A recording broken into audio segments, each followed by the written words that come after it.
Mory is a young, disgusting, and useless orphan boy who was adopted by an old man. This old man raised him in the mountains while teaching his unique and special martial art called Renewal Taekwondo. But one day, his grandfather told Mory it was time to join a school in the city, study hard, and make some friends. Mory felt very sad and was left in tears. But in reality, he knew the old man just wanted to buy milk and never come back. We then see three men relaxing on a beach, getting massages from girls, something you won't ever have. One of them called a government worker named Park, inquiring about the bill they had sent to the National Assembly. The man offered him money, but the men were beyond that. They discussed their plan to harm the reputation of the country's prime minister. As they chatted, something approached the island. Suddenly, a strong wind blew, and the clouds quickly covered the sunny sky. The three men were uncertain about what to do when something fell from the sky and crushed them. Meanwhile, in an office, a man made a crushing motion with his hand. He then informed his secretary that they were running out of time and needed to start. He has a red cross tattooed on his hand. Later, helicopters arrived at the island to investigate the incident and found a massive hand-shaped print that had a cross on it, just like the one tattooed on the man's hand. We now see Mory, who's now a teenager. He wakes up from a dream about his grandfather's departure. He gazed at a photo of him and his grandfather, but then realized he was running late for an important event that day. He hurriedly left on his bicycle, feeling frustrated for oversleeping on such a significant day. Later, on the news, it was announced that today marked the first day of a martial arts tournament known as the God of High School. Students from all over the country could participate, and the city preliminaries were going to be held at the arena. We could see that all the kids were excited about the tournament and wanted to get tickets to watch it. Following this, we saw a guy working in a store. While taking out the trash, he checked his wallet and realized he didn't have enough money. He knew he needed to work more shifts to make ends meet. We see a girl who needs to get to the tournament and asks some martial artists for directions who are not selected for the tournament. While they give her directions, she becomes excited by the guy's muscles. Mory was on his way to the tournament, feeling really hungry and thinking about what he could have for lunch. Just then, he nearly got into an accident with a thief on a motorcycle who snatched an old lady's purse. In that moment, he saw the struggles in the old lady's life, and it made him feel sorry for her. So, he decided to turn around and chase after the thief. The chase was chaotic. Mory was on a bicycle while the thief sped away on a motorcycle. But Mory had some tricks up his sleeves. He expertly changed lanes, almost flying on his bicycle. During the pursuit, he accidentally ran into a girl who was still admiring the artist's muscles. He quickly apologized and resumed chasing the thief. However, when the girl realized her glasses were broken, she got angry and hurled her sword at Mory. She warned him that he wouldn't get away. Mory explained that he was chasing the thief who had stolen the old lady's purse. Hearing this, the girl was moved and decided to help him. They both rode on the bicycle together, determined to catch the thief. The thief did his best to escape, but Mory and the girl pursued him relentlessly. However, when the girl leaped to attack the thief with her sword, she accidentally hit a street sign. At that moment, a passing boy who worked at the store intervened. He stopped the thief with a single powerful punch, leaving both Mory and the girl impressed. In the next scene, the martial arts tournament was about to begin, and we learned that the three of them were in the same dressing room, getting ready to participate. The girl, Mira, asked Mory to pay for her broken glasses, but Mory insisted it was the thief's fault. He did thank them for saving his life, though. Mory introduced himself as Jin Mory, and the boy, Han Diwi, said his name. They exchanged introductions. Then, the announcer explained the tournament rules. He mentioned that any fighting style was allowed during the matches, there was no time limit, and participants could use any type of weapon. The only ways to win were by knocking out the opponent or getting them to surrender. The regional preliminaries were currently happening, and from there, participants for the main tournament would be selected. The announcer also talked about the bracelets they were all wearing, which monitored their vital signs. These bracelets were there to determine if fighters were seriously injured, and if so, the nanomachines injected into them would heal their injuries immediately. The announcer went on to explain that whoever passed all the rounds and won the tournament could make any wish to the organization. With all the fighters gathered, he declared that the fight had begun. Initially, everyone, including the audience, was shocked, but they quickly realized that it was a battle royal. Some fighters quickly realized that the bracelets not only monitored their life signs, but also indicated their fighting levels. As a result, they began targeting the weaker participants, demonstrating the different abilities of each fighter. However, it became evident that Mory was incredibly strong as he effortlessly defeated several opponents. Similarly, Dewey and Mira also proved their skills by defeating numerous participants. Afterward, a fighter named Kang entered the ring, and the blue-haired woman mentioned that he was the favorite to win the tournament. Kang started easily defeating several fighters, showcasing his speed even without using his arms. He expressed disappointment at the fighter's weakness and stated his preference for going back to sleeping in his prison cell. Mira stepped up to challenge Kang, but her blows didn't do much damage, although she proved to be a formidable opponent. During the fight, Kang made inappropriate comments about her beauty and asked her out, to which Yu responded with disgust. Behind Kang, we saw Mory pulling down his pants, revealing animal print underwear. This surprised Kang, who responded by delivering a powerful kick to Mory's chest, sending him flying. Dewey noticed that when Kang kicked him, Mory took the opportunity to injure Kang's foot with his arm. Mory then stood up and told Kang that if he used all his strength, he would do the same. They both leaped to attack each other. Meanwhile, officials from the United States government grew concerned upon seeing images of the events that took place on the island. A man with a scar on his forehead entered the room, causing everyone to point their weapons at him. The officials asked about his identity, and he introduced himself as Park Mujin, explaining that he worked for the Korean government. The first round of the tournament came to an end. He walked ahead to go home, and Jin and Han followed, as they were all heading in the same direction.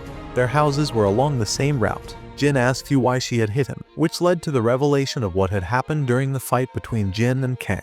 Yu remembered that when she had jumped to attack Kang, she accidentally twisted Jin's neck. She explained that it was not intentional. She had confused him because she wasn't wearing her glasses. However, she mentioned that they were able to heal him using nanomachines that had been injected into all the fighters. These nanomachines could repair all the damage incurred during the fights, leaving Han impressed by the organization's advanced technology. Later, Jin revealed that he was participating in the tournament because he wanted to face many opponents and become stronger. He then asked Han why he was taking part, and Han responded that it was for the money. Finally, Yu mentioned that she was fighting to reclaim her family's martial arts academy. Jin teased her, wondering how people could easily snatch her sword from her, to which she responded that it was because she had no glasses on.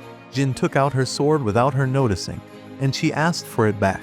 However, as she reached for the sword, it slipped from her grasp and fell into the river. Jin apologized and said he would retrieve it, but she slapped him and asked him to disappear from her sight. It was nighttime, and Mira was searching in the water for her sword. She heard her father's voice, reminding her never to let their moonlight sword style fade away. She had a childhood memory of her father giving her the sword and telling her to find a strong successor for the academy. As she grew up, while other girls enjoyed typical girly activities, she only had time for training and fulfilling her father's wishes. Back in the present, her phone's flashlight suddenly went out, leaving her in darkness. Jin Mory appeared with a flashlight to help her search for the sword. As they continued their search, she apologized for slapping him. When he had taken the sword, she had felt very sad since it was the only memento of her father. Suddenly, Han appeared with bright lights to assist them in finding the sword. The next day, a new round of fights was about to begin, and whoever won would be able to participate in the National God of High School tournament. They introduced a fighter named Gogamdo, who practiced the Tai Chi style. The three of them waited their turn in the locker room. Jin Mory was asleep when Kang approached him and threatened to harm him, even though Mory was asleep. However, Go stepped in and told Kang to leave him alone. Despite this, Kang kicked Go in the face, but Jin Mory quickly woke up and supported Go's back to protect him. Mory advised Go to always stay alert. The first match was between Mira and Han Dichol, and with just one move, she knocked him out. After that, the fights began, and Jin Mory easily won his match. Afterwards, they watched the other participants' fights on TV, and Han also defeated his opponent. Seeing this, Jin Mory expressed his desire to fight them. Suddenly, Gogamdo appeared to thank Jin Mory for intervening when Kang attacked him earlier. He mentioned that he shouldn't have let his guard down. However, as he was saying this, the announcer called the fighters for the next match. Jin Mory warned Go to be careful since his opponent was Kang. Go told Mory that he didn't fear Kang, but he was concerned about losing the Battle of Wills. The announcer had declared that the fight would not end until one of them became unconscious or surrendered.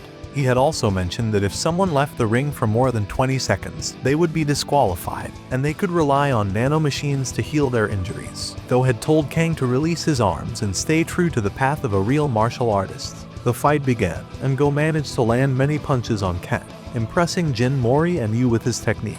Then, he skillfully threw Kang into the audience, leaving everyone astonished. However, Kang returned to the ring slowly and seemed undamaged by Go's punches. Kang then freed one of his arms and began repeatedly striking Go. However, it became clear that Kang's fighting style allowed for anything, including eye gouges and low blows, as it was created for survival in war. At this point, Go believed that his Tai Chi style was about finding peace and not getting angry. He managed to land a powerful blow called the Yin-Yang Balance Strike on Kang, but Kang effectively blocked it. Kang then demanded that Go surrender by making him apologize, and he started slapping him to humiliate him. However, Go refused to give in. Kang continued to step on his face and then tried to tear Go's arms from his body. But just as he was doing so, Jin Mory intervened and began hitting Kang because he despised his dirty fighting style. The tournament organizers surrounded Jin Mory and informed him that he couldn't interfere in the fight that way. Kang got back on his feet and claimed that he was no longer the same. A black aura emanated from Kang, and he removed his heavy pants. We caught a glimpse of his past when he was weak and had asked his mentor to teach him techniques, but she had called him a failure. Returning to the present, Kang attacked Jin Mory with a powerful move. The organizers moved to intervene, but Jin Mory jumped and kicked Kang several times. He kicked Kang so many times that Kang fell unconscious. Suddenly, Park Mujin, the man with the scar on his forehead, appeared and used his power to throw Jin Mory to the ground. Over the microphone, he announced that he was the head of tournament administration, and a severe punishment would be imposed on Jin Mory. However, as they were taking him away, he heard the crowd praising and shouting his name. Following that, we observe a group of people dressed in religious robes within a cult-like setting. They are listening to the tournament's events on the radio, and one of them mentions that they will fulfill God's will, believing that by doing so, they will have their wishes granted. Back at the arena, the organizers have gathered, and the woman with blue hair mentions that Gogamdo is severely injured, which means he is eliminated from the tournament. Then, we see Kang, who is quite scared of what Jin Mory did to him. The woman comments that she doesn't believe Kang will fight again. Next, we see Jin Mory working out in his room, while the organizers are debating whether they should disqualify him. The man with the scar on his forehead looks at Jin Mory's record and is surprised to see that Jin Mory's grandfather is Jin Tijin. After that, the fights began. You faced off against a woman named Ma Mission, who happened to be the United States wrestling champion. Ma suggested that you should choose a different weapon since her wooden sword wouldn't stand a chance. She started the fight strong, attacking you with her aggressive moves. Ma explained that she had come all the way from America to win the tournament, as the winner could have any wish granted. You attempted to fight back with her sword, but Ma's strength seemed as tough as iron, making her attacks ineffective. Yu's sword ended up falling far away, and Ma taunted her, claiming that she had no chance of winning. This infuriated Yu, and she unleashed a power called the Moonlight Sword Style, which created a large wound on Ma's chest. Even without her sword, Ma fell to the ground, and Yu was declared the winner. Meanwhile, Jin Mory was in the room celebrating Yu's victory. However, Mujin entered and informed Jin Mory that they had decided on his punishment. He told Jin Mory that he could rejoin the tournament if he could defeat the man with green hair and glasses. But Jin Mory insisted on fighting the blonde man instead, recalling a humiliating incident from school.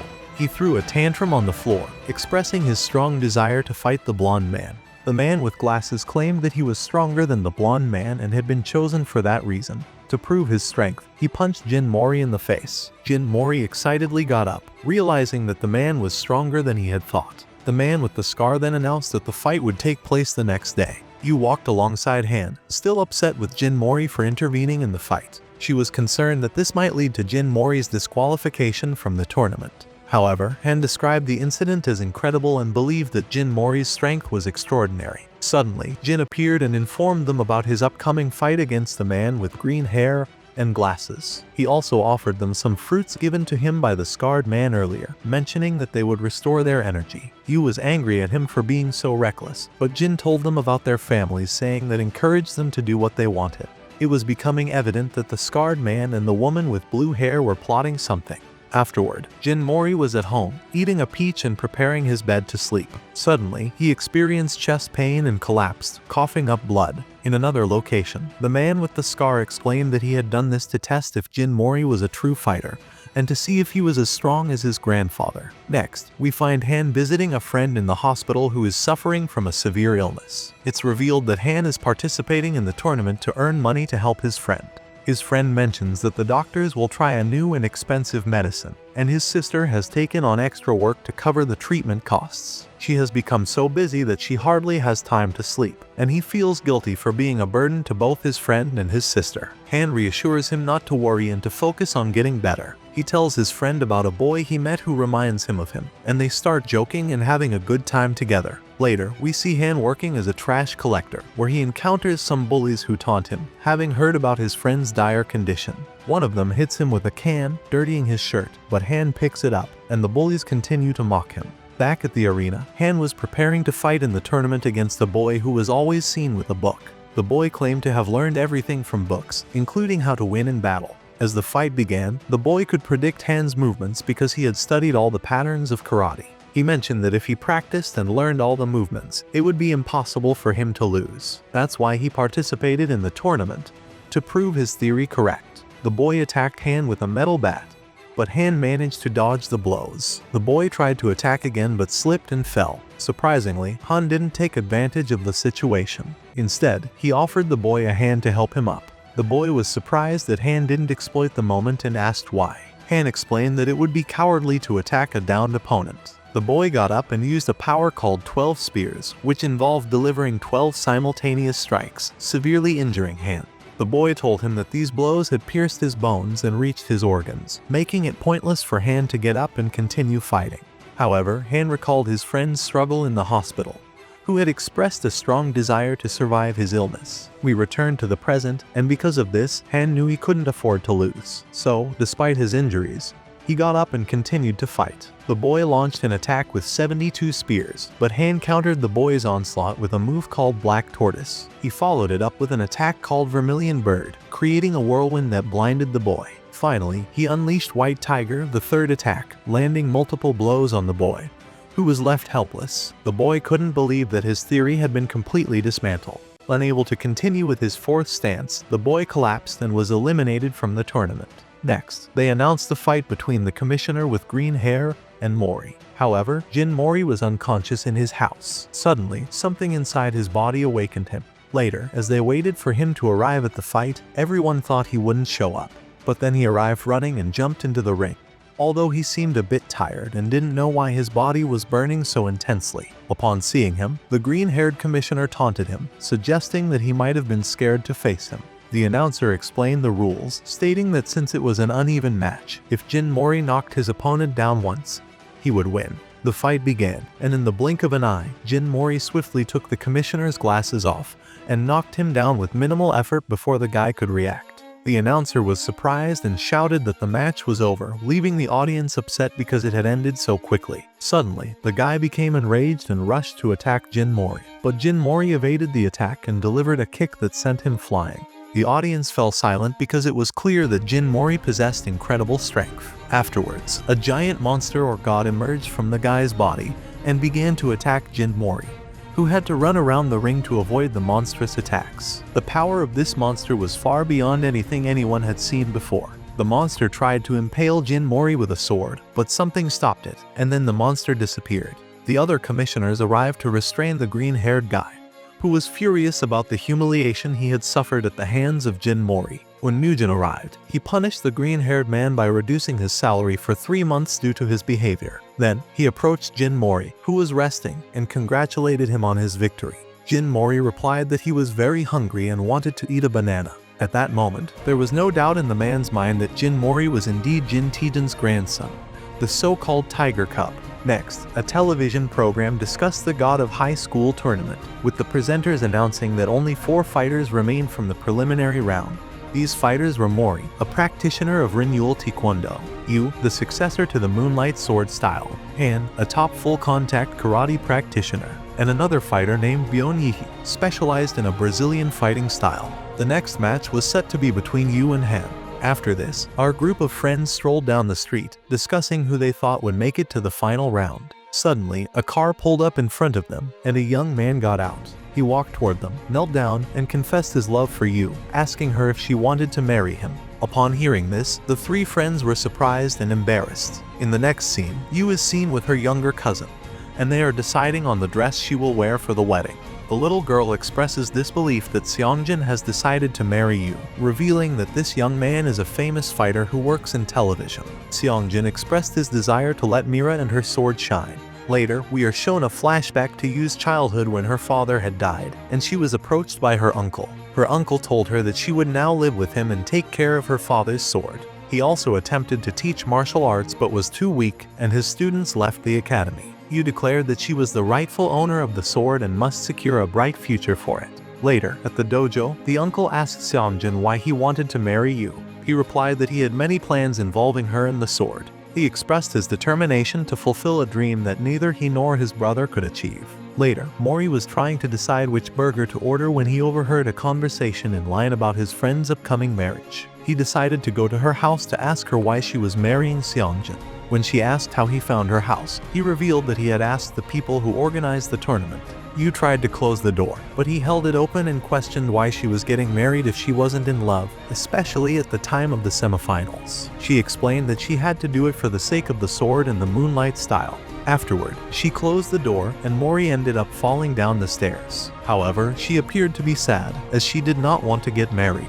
Next, Mory called Han, who was working as a food delivery driver, and informed him about Yu's marriage to a television personality whom he didn't trust. Han advised him to stop interfering in matters that didn't concern him. But Mory insisted that something didn't seem right because Mira didn't appear happy. In a scene change, Yu was dressed as a bride, and her uncle had memories of her not liking the same things as other girls. She preferred staying at home and cleaning, or when they walked on the street, she would gaze at other girls' clothes. He would ask if she wanted him to buy her some, but she always said she didn't need them. Now, it was strange that she was getting married, and even stranger that she was doing it with someone she didn't love. He went to where Seongjin was and asked him to cancel his niece's wedding, stating that Yu didn't want to get married and that she was still a child. However, as he said this, Yu entered and claimed she was happy and wanted to fulfill her dream of getting married. It was clear that she had something else in mind. She mentioned that Seongjin's power would change the fate of the moonlight sword style. Her cousin became sad because Yu didn't usually speak in that manner. Later, we saw the cousin telling Jin Mory about her father and the sword. He wanted to talk to Yu and make her see the reason, but security guards appeared and prevented him from reaching her because he didn't have an invitation. He tried to go over them but was thrown to the ground. In a flashback, we saw Seongjin's true intentions, and we discovered that he belonged to a religious cult where everyone wore robes. In this cult, the leader instructed the young man to obtain the sword along with the hand that wields it, referring to Yu as she was the only one who could control it.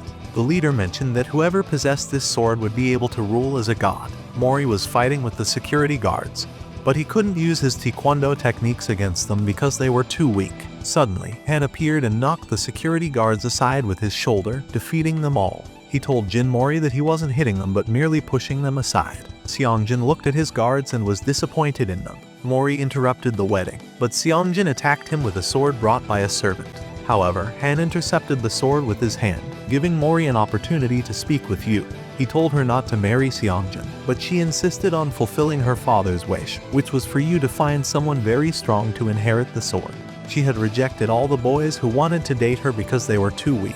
While she was explaining this, she threw punches at Mory, who was defending himself. At this point, her uncle intervened, and she accidentally hit him in the face. After this, we saw that both her uncle and her cousin did not want her to get married. Mory told her that she should do what she truly desired, and upon hearing this, she had a childhood memory of her father saying the same words. It became clear that she had misunderstood her father's words, as he was telling her to use whatever technique she wanted to control the sword. Remembering this, she decided and told Seongjin that she didn't want to marry him. She also mentioned that she would protect the moonlight sword style herself. However, Seongjin refused and said he would obtain the sword and the girl by any means necessary. He then summoned a deity similar to the one we saw emerge from the green-haired guy during the fight against Mory. As a result, the place began to collapse, and Han shouted at people to flee. Seongjin then attacked Han with his sword and wounded Yu in the stomach, due to her getting in between them. But she quickly struck him with a moonlight move, and he fell unconscious. Both Jin and Han were happy to see her back.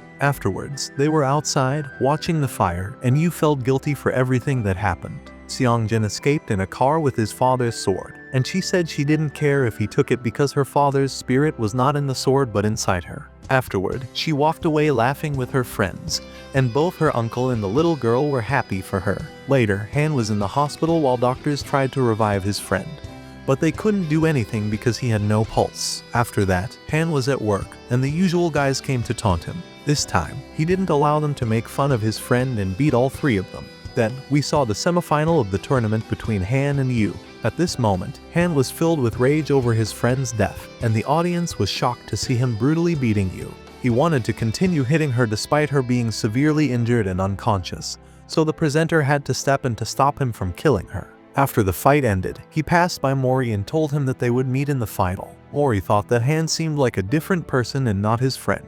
2 years ago, Han had a memory from before his friend became ill, showing that they used to enjoy fighting every day after school. Then, we returned to the present, and he was in the bathroom, vomiting while thinking about his friend and the injuries he inflicted on Yu. Following this, the other semifinal fight began between Mory and Byon, who used his Brazilian fighting style. However, the fight ended quickly as Mory defeated him with a single attack that knocked him out. Jin displayed immense strength. The presenter then announced that the final would be between Mory and Han, and the winner would participate in the national tournament. Later, Mory visited Yu in the hospital where she was being treated with nanomachine technology. She noticed that he was distracted and told him that he wouldn't be able to win the final against Han that way. She mentioned that she lost because she was weak, but Mory said it was because she was injured from the fight. However, she expressed her concern about why Han had acted the way he did. Later, Han visited his friend in the hospital, who was still alive but in a coma. The next day, the final day of the preliminaries arrived. The fighters were called to the ring, and the match began. Jin wondered if the tiger cub would awaken, referring to Jin. The fight was evenly matched as both exchanged blows, and neither had the upper hand at this point. Han landed a blow to Mory's mouth, causing him to spit out a lot of blood, just like Yu had been hit. Mory got up in anger and told Han that he wouldn't forgive him for hurting their friend. He launched several kicks from his renewal taekwondo, and Han fell into the corner. However, Mory approached and extended his hand to help him up. Han took his hand but told him that neither he nor Yu are his friends. He then began using various techniques to attack Mory. We then saw Yu leaving the hospital with her uncle and cousin. She walked past Han's friend's room and realized that he was being treated with nanotechnology. Several people were gathered there, including the tournament organizers and a girl who was mourning her brother's death. The sister screamed at the deceased guy, urging him to get up and fight his friend Han again, which was what he enjoyed the most. Later, a memory showed the scarred man telling Han that he knew he wanted to win the tournament to help his friend. He offered a deal. If Han won the semifinal and final in a very superior manner, he would cure his friend's illness using nanomachines. This was the reason why Han fought with all his strength against Yu and was doing the same against Mory now. Returning to the present, Han was beating Mory mercilessly with his god stance, and he fell to the ground. The presenter started counting to 10 to see if Mory could get up. But before the count reached 0, the scarred man appeared and told Han that his friend had already died. At that moment, Mory got up before the count reached 0. Later, we delve into Han's school days, where he had gained a reputation for winning all his fights, even against older students. In one instance, he found himself outnumbered by students armed with sticks, but an unexpected ally, the friend who would later mean so much to him, appeared to aid him in the battle. After their victory, both exhausted and lying on the ground, the friend questioned Han about why his supposed friends hadn't come to his aid. Han responded with a bitter truth: those he associated with weren't truly his friends. The friend offered a valuable piece of advice, urging Han to place more trust in people. Returning to the present, Han awoke from his unconscious state, grappling with the devastating news of his friend's passing. Mory initiated a brutal attack, but Han defended himself ruthlessly. At this juncture, we learned about the scarred man's previous conversation with Han.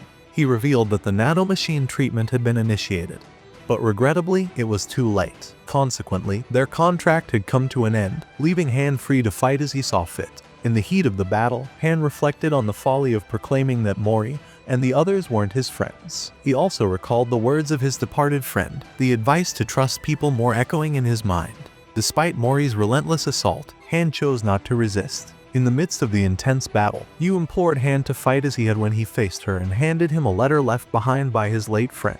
Yu cautioned Han not to reveal its contents to Mory, fearing that it might affect their fight. Upon receiving the letter, Han recollected his friend writing it before his untimely demise. The letter conveyed his happiness and encouraged Han to fight for himself. Filled with newfound determination, they engaged in a fierce battle, both content as they gave their all. Mory unleashed a powerful blue dragon kick, causing Han to tumble to the ground. The announcer declared Jin Mory the tournament's winner. Han had another memory, this time of a fight he had won against his friend, who was overjoyed and suggested they share a smile. Han, however, asserted that smiling wouldn't bring them any victories, to which his friend insisted that they would become best friends. Back in the present, as Mory extended his hand, Han realized that Mory's smile mirrored that of his departed friend. They shook hands, and Mory declared them friends. Yu assisted Han to his feet, declaring her intent to defeat him in their next match. Together, they walked away, and the audience erupted in applause, celebrating their newfound friendship.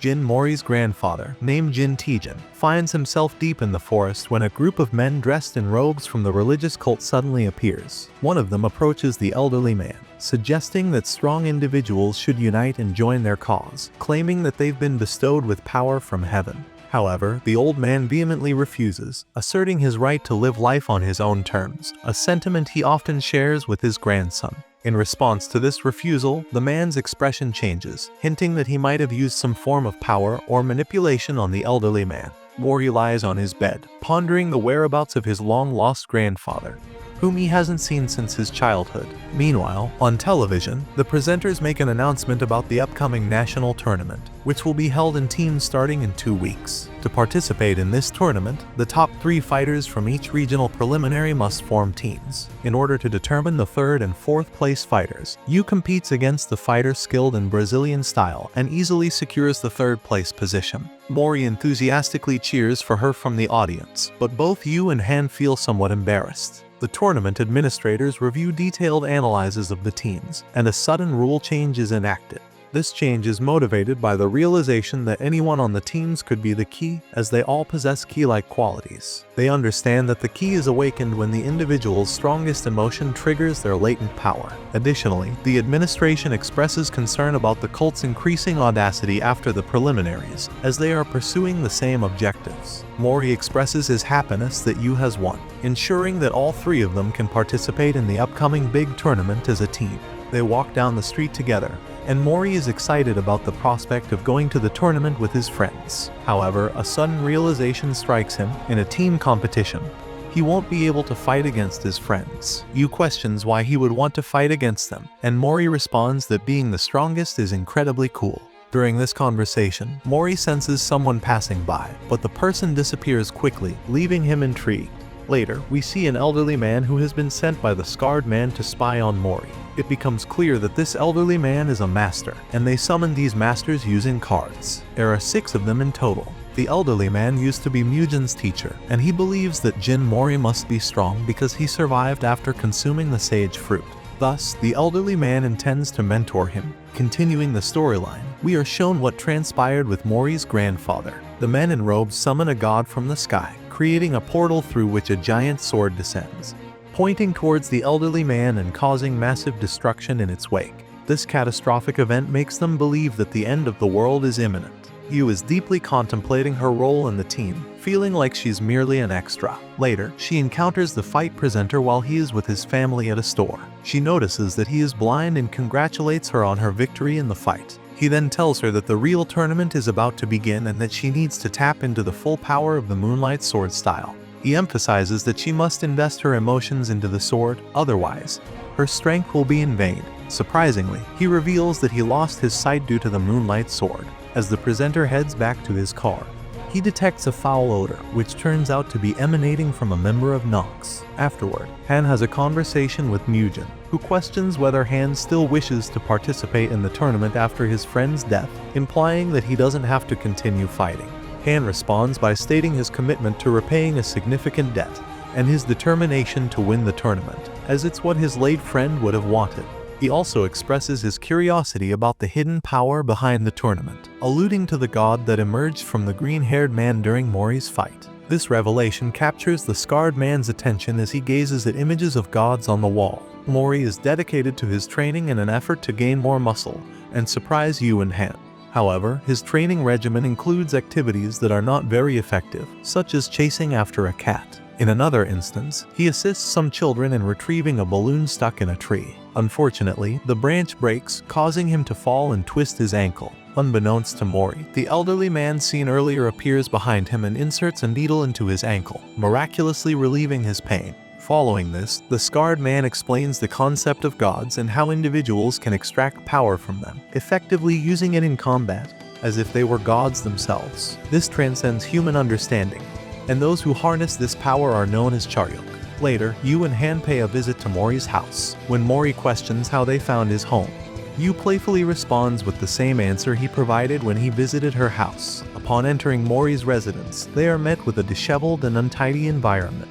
Mory explains that he used to live with his grandfather in the mountains but relocated to the current place to attend school. The three friends exchange the knowledge they have acquired over time, discussing topics like Charyok and Mory's healing abilities as he successfully relieves Yu's sore shoulder. They recognize the need to stay vigilant, as many of the fighters in the tournament are now wielding the power of gods. The highly anticipated national tournament, featuring the country's best teams, is on the verge of commencing. In total, there are 3 fighters representing each of the 9 regions, making for a total of 27 competitors. The stakes are high, as the tournament promises the winners the incredible power of a god, which has the potential to grant any wish. Yu keenly observes that the presenter for the tournament is different from the one they encountered previously. However, a disturbing revelation soon unfolds as it's broadcasted on television that the previous presenter was brutally murdered in a park. The shocking news sends shockwaves through the audience and participants alike. We then catch a glimpse of the individual responsible for this heinous crime, who appears to revel in the chaos and violence he has caused. He expresses sinister satisfaction at having also eliminated the green-haired commissioner with glasses, one of the tournament's strongest contenders. The presenter explains that there will be 3 fights, and the team that wins 2 of them will move on to the next round. Mory steps up to fight first, and Yu cautions him to be careful because the opposing team is formidable. However, he isn't fearful and shares that he has acquired a new skill. During the battle, he touches different points on his body, explaining that it will unleash his hidden power. In the audience, the elderly man takes pride in teaching him this new ability, which is part of Tijin's taekwondo. Unfortunately, Mory couldn't move because he touched the wrong spots on his body, allowing his opponent to capitalize on the situation, delivering powerful kicks and securing victory in the first match. In the second match, Han faces the largest member of the opposing team. The presenter points out that this fighter is the oldest in the tournament, at 38 years old, surprising the audience as he doesn't resemble a high school student. In another scene, the person responsible for killing the presenter and the green-haired commissioner gloats about how easy it was to take their lives. However, it's revealed that the green-haired man, named Q, miraculously survived despite having a sword through his lung. He summons a god, which swiftly severs the assassin's arm. Back at the tournament, Han is locked in a fierce battle against his older opponent. Han manages to land multiple powerful punches on Pum, causing worry for Pum's brother. However, Jang, Pum's brother, reassures him not to fret, as Pum never gives up. This triggers a flashback to Pum Kwang's time working in construction, where fellow workers ridiculed him for his repeated failures to pass the high school entrance exam. His brother delivers a bag of books for him to study with, and they discuss Pum's determination. Meanwhile, Jang watches from a distance and declares her determination not to become a loser like them. After losing a fencing competition, she vents her frustration by throwing her fencing sword against a wall. Pum Kwang approaches her in inquiries about her well-being. She already knows his name, as people often gossip and speak ill of him. Curious, she questions why he keeps trying when everyone mocks him for being a poor student and older. Pum Kwang reveals that he refuses to give up, sharing that he attempted various endeavors after leaving school, but ultimately gave up on all of them. He advises Jang not to give up if she truly wants to achieve something.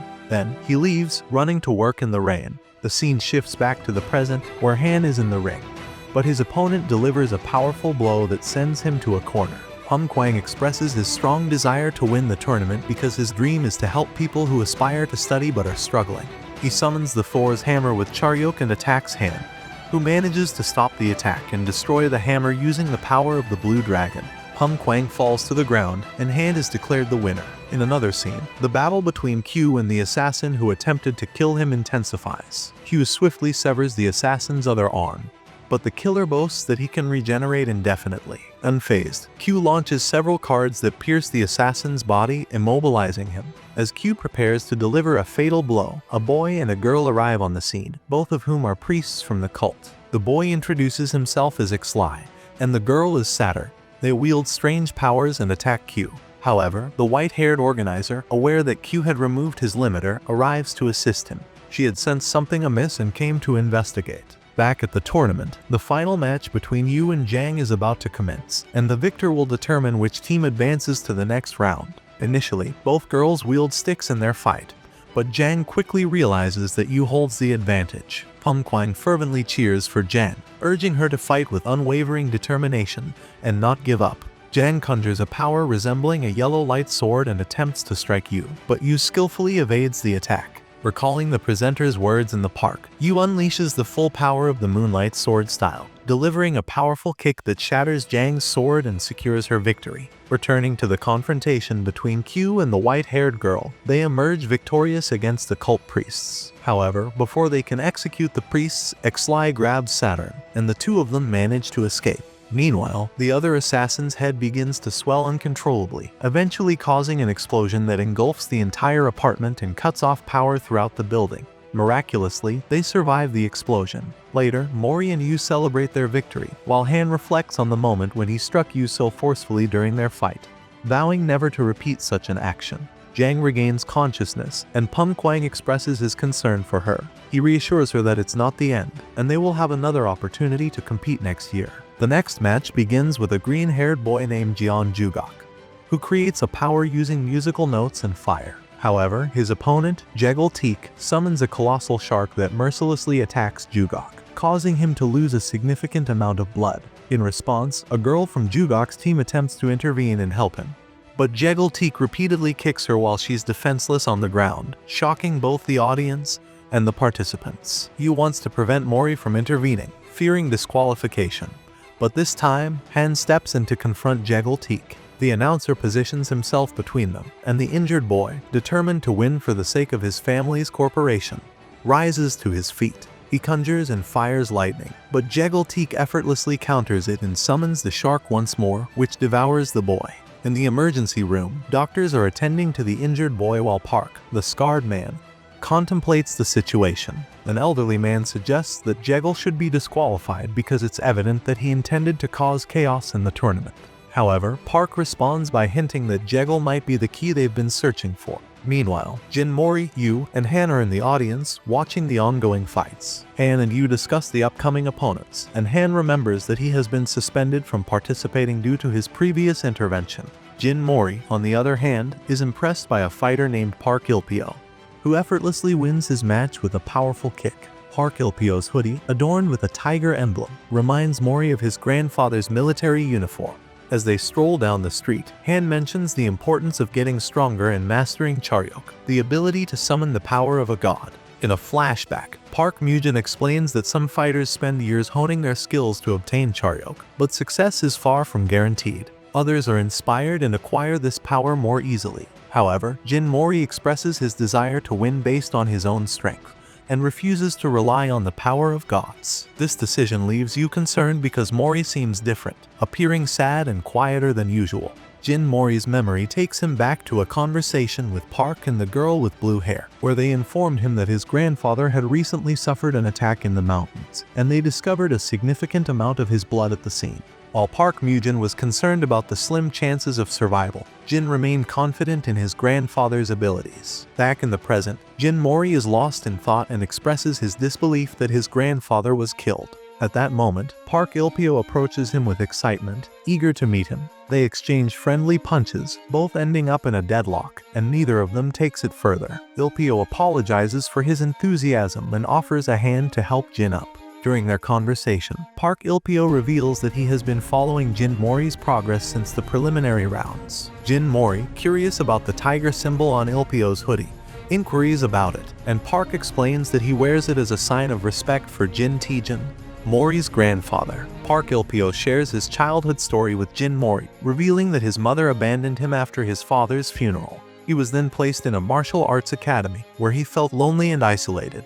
One day, Jin Taejin appeared with a young Jin Mory sleeping on his chest. Jin Taejin approached Park Ilpyo, explaining that he had fought alongside Ilpyo's grandfather in a war. He gave Ilpyo a book of martial arts techniques called Tikaion, which his grandfather had studied throughout his life. Jin Taejin encouraged Ilpyo to grow up quickly and become a great fighter. As he left, Ilpyo noticed the tiger symbol on Jin Taejin's uniform, which left a lasting impression on him.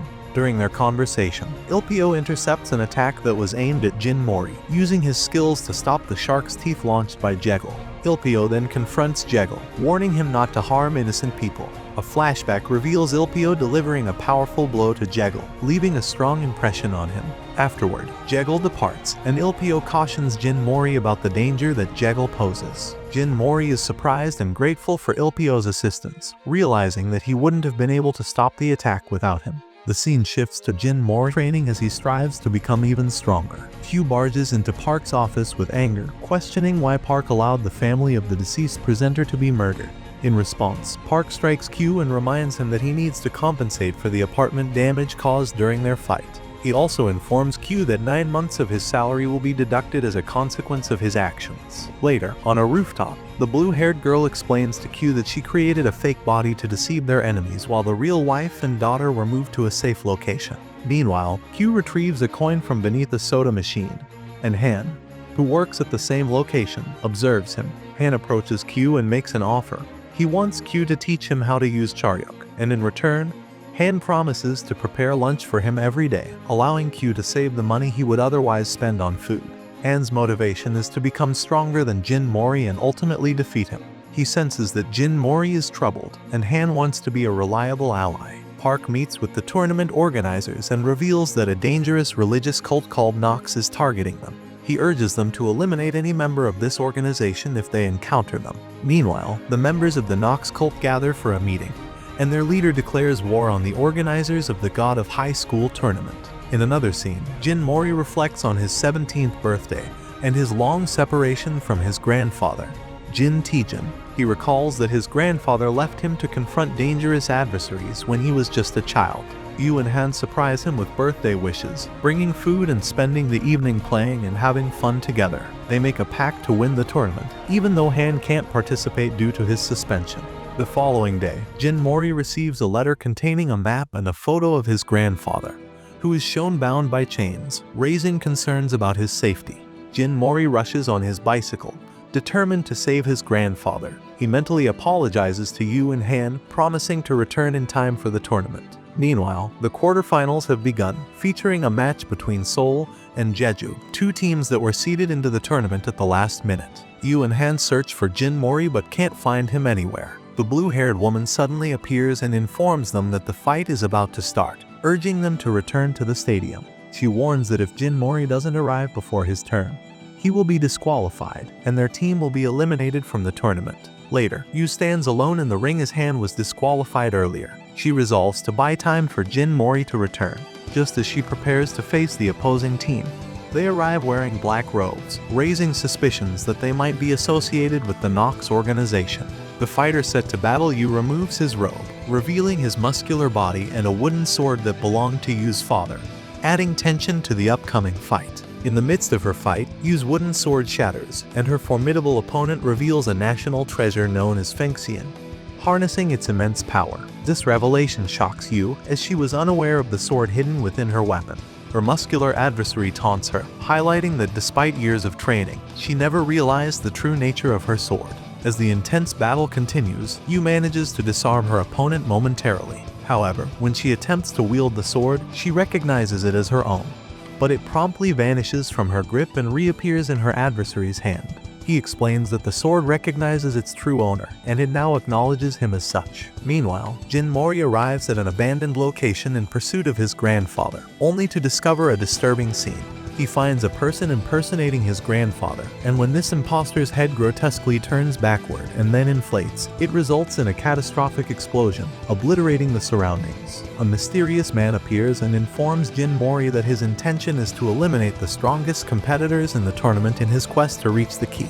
Jin Mory, undaunted, prepares for a fierce battle as the man multiplies into numerous identical clones. Simultaneously, Yu continues to endure a brutal beating from her powerful opponent, who mocks her for her perceived lack of strength. Han's search for Jin Mory leads him to a room where he discovers Pum lying on the ground. As he enters the room, a woman appears, prompting Han to engage in combat briefly. However, he decides that he doesn't have the time to waste on this confrontation. In the midst of this encounter, Jekyll enters the room and is seen admonishing the woman for her actions. Then, we return to Jin Mory's fight, and he struggles to defeat the clones because of their overwhelming numbers. They all launch themselves at him, breaking through the floor. As they fall, Jin Mory realizes that the lifeless bodies of the Jeju team members that Yu is fighting are present. The man explains that they killed the Jeju team members and assumed their identities to secure victory against Jin Mory's team. Jin Mory presses certain points on his body, numbing himself for the next hour. Meanwhile, the muscular opponent continues to overpower Yu, and she lacks the strength to defend herself. He taunts her, suggesting that Jin Mory won't return. Yu begins to strike back upon learning that her friend has been harmed. However, her attacks lack the power to inflict any damage. The muscular opponent delivers a powerful blow, causing Yu to fall unconscious. Yet, at that moment, she finds herself suspended in the air, and begins to sink into her subconscious. She hears the voice of a god of war and recalls the fond memories she shared with her friends. The god of war decides to grant her its powers. Yu rises, and we witness her ability to summon the god named Lu Bu. As a result, her sword returns to her hand. The muscular man also harnesses his Charyok, Kraken, but Yu easily defeats him. The announcer declares Yu the winner, but she feels extremely tired and collapses to the ground. Just before hitting the ground, Jin Mory arrives and supports her. Yu is relieved to see him. The presenter then announces the start of the second match. While they are tending to Yu's injuries, Han expresses his happiness that she managed to acquire Charyok. However, they can't help but notice that Jin Mory is unusually angry, unlike anything they've seen from him before. The fight commences, and Jin Mory's opponent inquires about how he managed to escape from the clones. Jin Mory remains silent and launches a powerful attack using blue dragons. This power isn't derived from a god but was created by Jin Mory himself. As we witness Jin Mory striking his opponent, it simultaneously reveals how he defeated the clone man earlier. In a later scene, we delve into Ilpyo's memories, where Jekyll inflicts a severe injury on his best friend, Seunjun, by breaking his leg. At the hospital, they inform Ilpyo that while Seunjin will eventually be able to walk again, she will never be able to practice martial arts. Ilpyo seeks out Jekyll and subjects him to a thorough beating on the ground, demanding that he apologize to his injured friend. However, the police arrive and apprehend Ilpyo. Following this incident, as he exits the police station, a man outside hands him a letter. It's revealed that this letter is an invitation to participate in the God of High School tournament.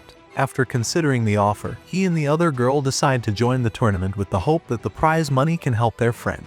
Park explains to Jin Mory, Han, and Yu what transpired with the imposter Jeju team. He reveals that these individuals posed as others in an attempt to eliminate them from the tournament, but their efforts failed. The group will still compete in the semifinals. Han inquires about the motive behind the attack and who might be behind it. The scarred man discloses that it was orchestrated by the Nox organization. Meanwhile, we revisit the man with the clones who had been defeated by Jin Mory and is now severely injured. Jekyll arrives and asserts that he isn't a member of the organization but cooperates with them to gather information. As he departs, he summons the giant shark, killing the injured man, and declares his intention to claim the key. The tournament presses on, and Jin Mory's team squares off against Ilpyo's team. Yu and Han continue to observe Jin Mory's unusual behavior, noting that he is quieter than usual. Subsequently, the fight between Han and the girl named Sunga commences. Sunga launches a fierce assault on Han, but he recalls the information Park shared with them earlier. Park had explained that Nox's objective is to prevent others from harnessing Charyok's power,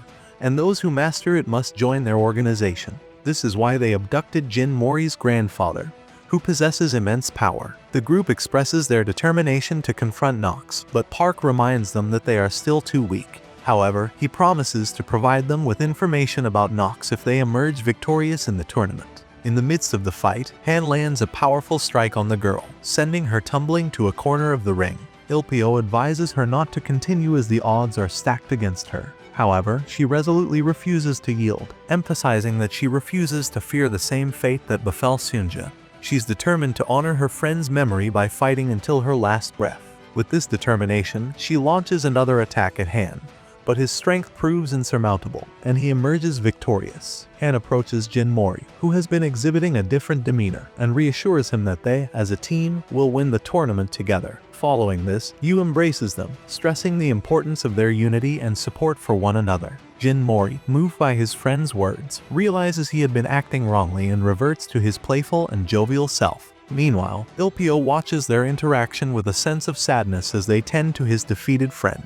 Soonjin arrives and acknowledges that Soonga had mentioned their participation in the tournament. She expresses gratitude to Ilpio for his concern regarding her leg.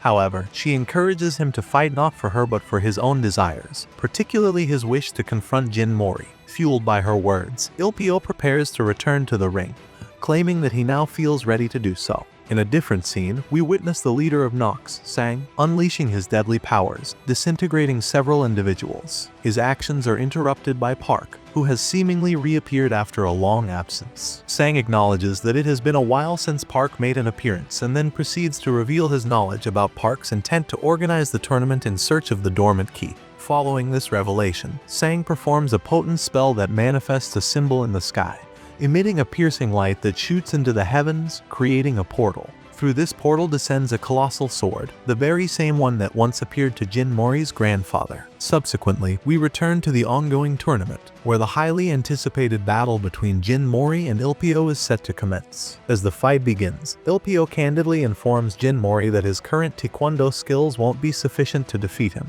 Ilpio proceeds to outline 3 crucial mistakes he believes Jin Mory is making: an inability to handle close combat, announcing his attacks aloud, and techniques that place excessive strain on his own body. Ilpio begins landing blows on Jin Mory, who seems helpless. Ilpio takes the opportunity to taunt Jin Mory, suggesting that his grandfather would be immensely disappointed in his current state of weakness. At this pivotal moment, Jin Mory contemplates how to turn the tide of the battle, and abruptly employs Moonlight sword-style technique, surprising both Yu and Ilpio. This technique proves effective as it damages Ilpio. Jin Mory follows up with Han's Black Tortoise technique, demonstrating that he's actively addressing the weaknesses Ilpio had identified earlier. Turning our attention back to the portal, a shadowy figure with godlike characteristics emerges and exerts force upon the giant sword. Sang had hoped for this godlike being to pass judgment upon the tournament's organizers. However, Park intervenes by summoning a cross-shaped shield,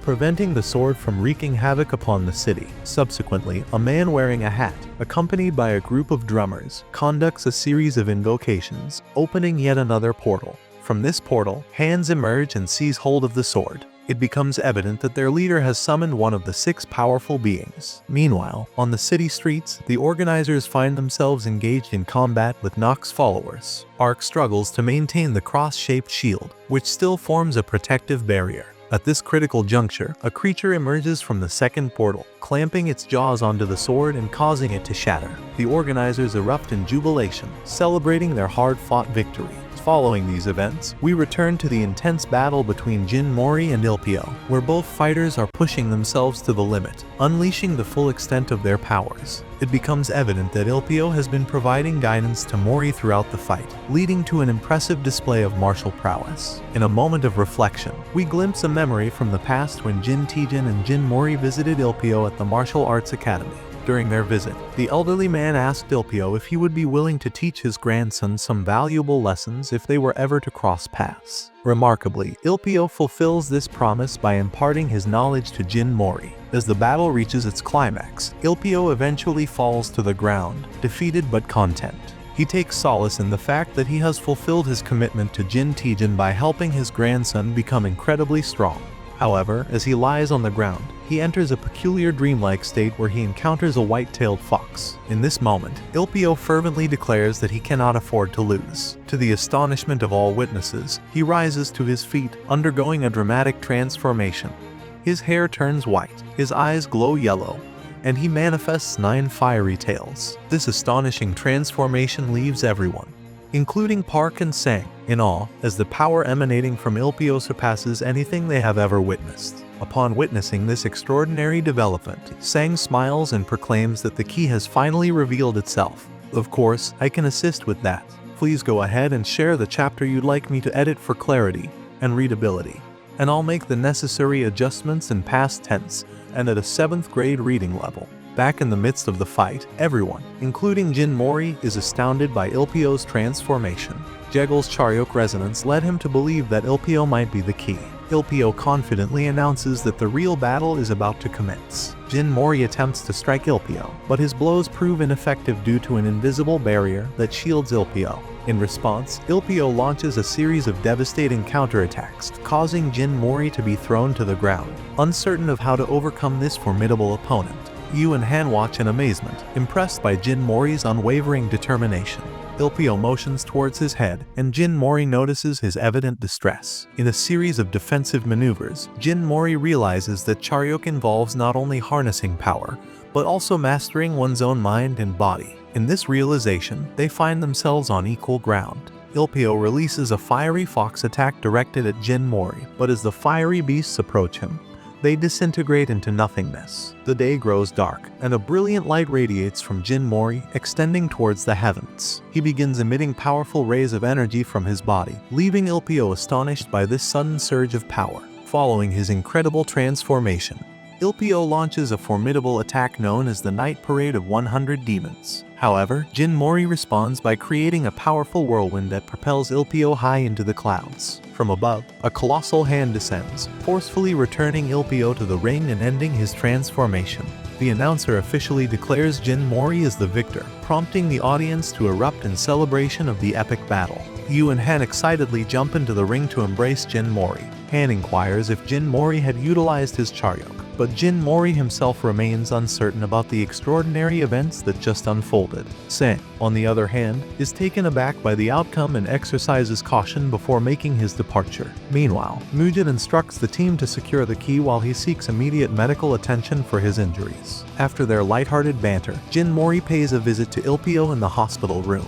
They continue their friendly dispute over who's the stronger fighter. However, once they're left alone, Jin Mory confides in Ilpio, revealing that he's currently unaware of his grandfather's whereabouts. He expresses his determination to win the tournament, as the scarred man has promised to provide information about his grandfather if he emerges victorious. Concerned for Jin Mory's safety, Ilpio offers a word of caution, emphasizing the danger of facing Jegel in the finals. Despite the impending challenge, Ilpio pats Jin Mory's head affectionately, evoking memories of their shared childhood and the bond they've developed. Following his injuries from Jegel's previous attack, Jeon Jugok is determined to continue fighting for his family's corporation. As he walks through a hospital corridor, he unexpectedly encounters Jegel. The two engage in a fierce battle, with Jugok undergoing a monstrous transformation that allows him to absorb people. In his rampage, he captures Ilpio's friends, trapping them in his body. Ilpio, despite still recovering from his own injuries, attempts to confront Jugok but is severely weakened. Jegel intervenes by using his shark teeth to pierce Jugok's monstrous form, successfully rescuing the girl who had been absorbed. However, Jugok releases his body tissue, capturing Ilpio's friends in the process. Although the girl trapped inside Jugok tries to reason with him, Jugok's frenzy continues, leading to a gruesome encounter where Jegel summons his shark, resulting in the girl's demise and severe injuries to the boy. Witnessing the suffering of his friends, Ilpio is consumed by anger. He grabs Jegel, and their battle escalates, ultimately leading to both of them falling from the top of a building. In a separate scene, Sang, the leader of Nox, makes a declaration while walking down the street. He announces that he has finally identified the key and releases flying monsters into the area. In response to this escalating threat, Park decides to bring an end to the God of High School tournament. Amidst the escalating chaos, a colossal godlike figure descends through the portal, its shadowy presence casting a sense of awe and dread over Jin Mory, Yu, and Han. Sang, the leader of Nox, seems to revel in these events, declaring it as both the beginning and the end of something significant. Shifting scenes, we witness the grandfather of Jugok, who is determined to avenge his grandson's tragic death, even if it means sacrificing his own life for this cause. The narrative then delves into Jegel's backstory, shedding light on his past. It is revealed that he was forcibly separated from his mother and subjected to intense training with the expectation of becoming a winner and inheriting the family fortune. Despite taking devastating blows from Ilpio during their battle, Jegel staunchly refuses to embrace the label of loser that his father had associated with his mother. Back in the present, Jegel and Ilpio are locked in a ferocious battle, where both of them unleash their Charyok powers to their fullest extent. Ilpio's anger has consumed him, blinding him to reason. While Jegel recognizes this transformation, likening Ilpio to an untamed animal. Meanwhile, the tournament organizers find themselves engaged in combat against the flying monsters that have emerged from the portal. Hugh is elated, as he stands to earn a substantial sum of money for each monster he eliminates, which he plans to use to pay off his debt. Hark intervenes, creating a protective shield in the sky to prevent the descending god from wreaking havoc on the city. Sang, the leader of Nox, reveals his sinister goal, to obliterate every fragment of the world itself. Ilpio persists in his assault against Jeggle, but Jeggle retaliates by summoning a monstrous entity that bites into Ilpio, causing him to revert to his original state. The key, which had been within Ilpio, hovers in the air, becoming the focal point of a fierce struggle as numerous individuals vie for possession. Ultimately, Sang manages to grab hold of the key, only to have it swiftly kicked away by Jin Mory, who is perplexed as to why everyone is fiercely contending for it. Meanwhile, Park continues to maintain the protective shield, resisting the destructive force of the descending god. In response to the escalating crisis, the United States government launches nuclear missiles and withdraws its alliance with Mugen, asserting that their advanced technology renders the old gods powerless. Given this dire situation, someone alerts Park, who casts a spell to transport the tournament participants to a remote location amid the mountains. However, Ilpio sustains serious injuries in the process. Han employs his Charyok, which possesses healing properties, to tend to Ilpio's injured friends. In that moment, Sunjian provides Jin Mory with an explanation regarding Ilpio's motivation for helping him become stronger. Ilpio foresaw powerful threats looming over the entire city, prompting his efforts to prepare Jin Mory for these challenges. Just then, Ilpio regains consciousness, and Jin Mory reveals the presence of the key to him. Although Ilpio remains unaware of the key's nature or why it resided within him, he earnestly implores Jin Mory to keep it safe and refrain from surrendering it to anyone. Jeggle reappears on the scene and inquiries about the key's whereabouts to Yu and Han. However, they steadfastly refuse to divulge any information, prompting Jeggle to launch an attack against them. In a subsequent scene, Jin Mory embarks on a search for his friends and discovers them in a severely injured state. Han advises him to flee due to Jeggle's overwhelming strength. Jeggle boldly declares himself the victor and proclaims his intent to claim everything, including the key, as his own. After that, the god continued to break the shield, and at that moment, all the people in the city disappeared. The old man, Jian Yisen, had teleported the people to a location outside the city to protect them from harm. He only sought revenge against those who had killed his grandson. Following this, Jian pierced the nuclear missiles and used his divine power as one of the 6 to destroy the god's shield. The flying monsters died in the explosion. During the fight between Mory and Jeggle, they both felt a powerful explosion and returned to Seoul. Jian fell to the ground, while Sang remained unharmed. Upon seeing Jin Mory, Sang asked him about the key. However, Jeggle summoned monsters that surrounded Mory's friends, using a tentacle that emerged from his back. Jeggle bound Jin Mory and took the hidden key from him. With the key in his possession, Jeggle stated that he could finally surpass the gods. He devoured the key and transformed into a baby, rapidly growing and sprouting wings like an angel. Afterward, he reached his final form, which looked very different from his previous appearance. Jeggle mentioned that it was his destiny to absorb everything and return to nothing, and he declared his intent to kill all the weaklings. Hark and the other organizers observed that the gods seemed to have been defeated, but Jian died after causing the explosion, and they didn't know where Sang was. Meanwhile, Jin Mory, Yu, and Han contemplated leaving the area when suddenly Jeggle appeared in his new form and began to attack them. His strength was vastly superior, and even Jin Mory was injured by his blows. He grew angry with Jeggle for harming his friends and used the acupuncture technique taught by the old man. This technique involved touching various parts of his body to overcome his physical limits. With renewed strength, they started attacking Jeggle together, but he retaliated with lightning. Giant monsters then appeared, attempting to crush them. Jeggle wanted them to suffer before dying and threw a spear-like power at them. However, Han stepped in and got hit in the back. Despite his injuries, Han asked his friends to escape.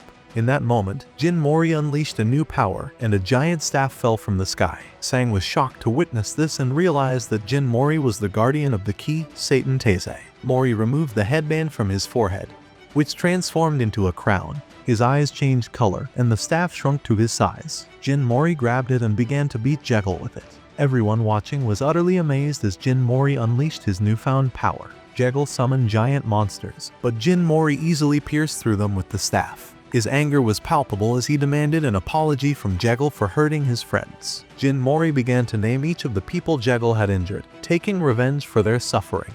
He hurled Jegal toward the ground at tremendous speed. Despite his injuries, Jegal got up and declared that he would never be a loser. In response, Jin Mory gathered clouds in the sky and repeatedly struck Jegal with lightning. Hark informed the organizers that Mory's power was not borrowed from a god but had become divine at that moment. Jegal lost his transformation and fell defeated to the ground, while Sang and his followers disappeared. Hugh and Han approached Mory with hugs, relieved to see him back to his usual self, hungry and all. However, Mory struggled to remember what had just transpired, and the crown on his head caused him intense pain. Jegal managed to rise once more, but his face began to age rapidly. Determined, he transformed into a grotesque, multi-handed monster. Mory attempted to summon his powers again, but they failed him. Just then, Ilpio arrived and reminded him to trust his comrades. The four friends embraced each other, ready to face Jegal together. They reveled in the joy of fighting alongside each other, and Mory unleashed the power of the blue dragons, ultimately obliterating the monster. In his final moments, Jegal recalled a memory of his mother bidding him farewell. Despite Ilpio's attempt to reach out to him, Jegal pulled away, bidding him to live a good life. He was then devoured by one of his own monsters, meeting his end. Ilpio managed to catch some fragments of the key from Jegal's vanishing body. Then, a woman emerged, declaring herself one of the six and the progenitor of the human race, claiming to be the strongest and most significant figure in the tournament. She informed them that, as the winners, they had the privilege to make any wish they desired. In a rush, Mory approached the woman, expressing his desire for help to save his grandfather. However, in that moment, he recognized the needs of his friends, some of whom were missing body parts due to the battle's toll. Mory realized he couldn't be selfish and decided to put his own wishes aside. Instead, he made a selfless wish for the injured participants to have their bodies restored to their original, uninjured state.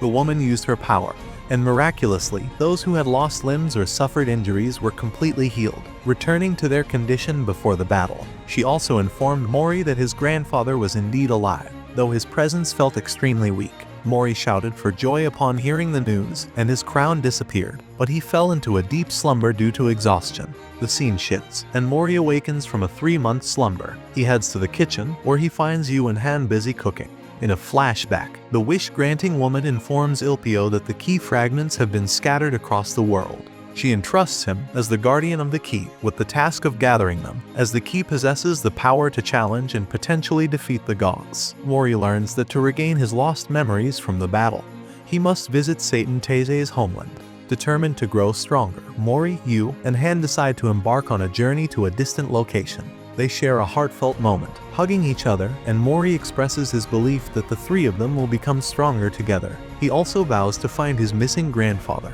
In the final scene, Jin Taejin remains imprisoned in a dark dungeon, his arm missing. Despite his dire circumstances, he thinks about his grandson and firmly believes that his grandson is capable of defeating even gods and challenging destiny itself.